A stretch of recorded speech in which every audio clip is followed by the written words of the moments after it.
We created the most secure border in U.S. history, built nearly 500 miles of border wall, got Mexico to give us 28,000 soldiers. You know, they always say, oh, he didn't get Mexico. I got Mexico to give us free of charge 28,000 soldiers. While we were building the wall, we built almost 500 miles. You know what my critics say? Oh, but it wasn't all new. No. If there was an old 2x4 laying in the ground that's 50 years old, where they would take it and throw it away, would put in a brand new wall, they'd say, that was a renovation. That wasn't. No. These people are sick. But we built almost 500 miles. Then we were going to add another 200 miles, and we had it all done. You saw what happened, and would have taken them 3 weeks to put it up. We had the bad result in the election. Would have taken 3 weeks, and we would have, every hole would have been plugged.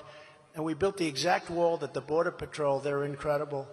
Brandon Judd is incredible. Tom Homan is incredible. We have incredible people, and they want to do their job. It's you know, they could sit back and they could just not do anything. They really want to do. They love the country. They want to see it happen.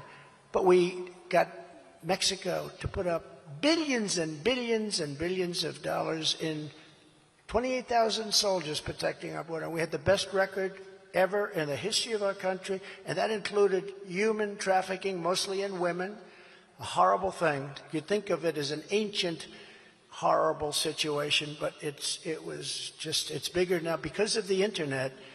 It's this massive, massive business, much bigger than it was 100 years ago and 200 years ago. It's horrible, but we had it to the lowest point it's been in decades, and we had drugs down to the lowest point they've been in decades. And we got Mexico to give us all those soldiers. For all those people that say, this was much more money than I was going to get Mexico to pay for, they gave us 28,000 for. Now, I did tell them, listen, if you don't do that, we're going to tariff all the cars that come into the United States at a level like has never happened before. We would love to give you 28,000 free soldiers. Sir, we would love to give you 28,000. You know, when I first told them about that, we need 28,000 soldiers, your soldiers, free of charge. We need them on the border. And they looked at me like, are you kidding? Then I said, no, we have to have it. No, we won't do that. I said, yes, you will. You will do it. I'm telling you, you will. And we had a person at the State Department, a woman who was great. She was dealing with Mexico for 25 years. Sir, he'll never do it. She was very good, but she was never able to get anything. But she said, he won't do it. They won't do that. And I said, yeah, they will. Then when I met with the representative, the top guy, I said, yeah, we want 28,000 soldiers. He said, we're not going to do that. Why would we do it? You're going to do it. You're going to do it. He said, no, we're not. I said, yes, you are. Here's the story. I'm signing this document right now. On Monday morning, this was a Friday night. On Monday morning, everything you send into the United States, we're going to have a tariff on of 25%. And that's more money than your 28,000 soldiers will ever cost in a million years. Sir, I'd like to leave this room right now and make a phone call. I'll be back in 5 minutes. I said, you can do that. He came back. Sir, it would be our great honor to supply you free of charge 28,000 soldiers.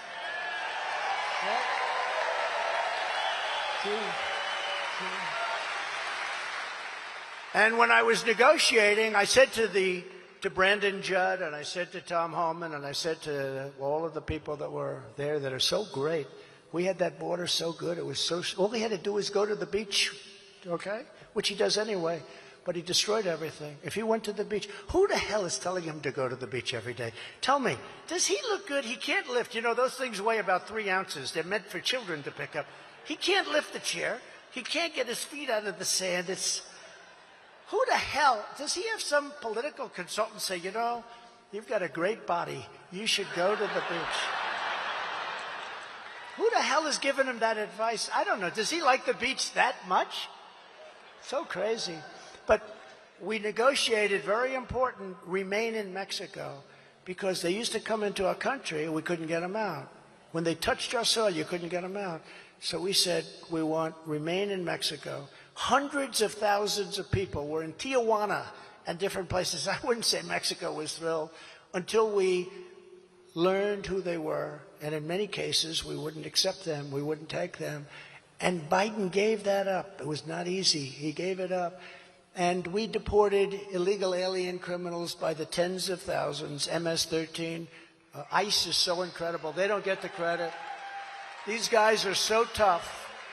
and love our country so much, they would walk into a nest. They call it a nest of MS-13. These are killers. These are the toughest. This is the toughest gang probably in the world.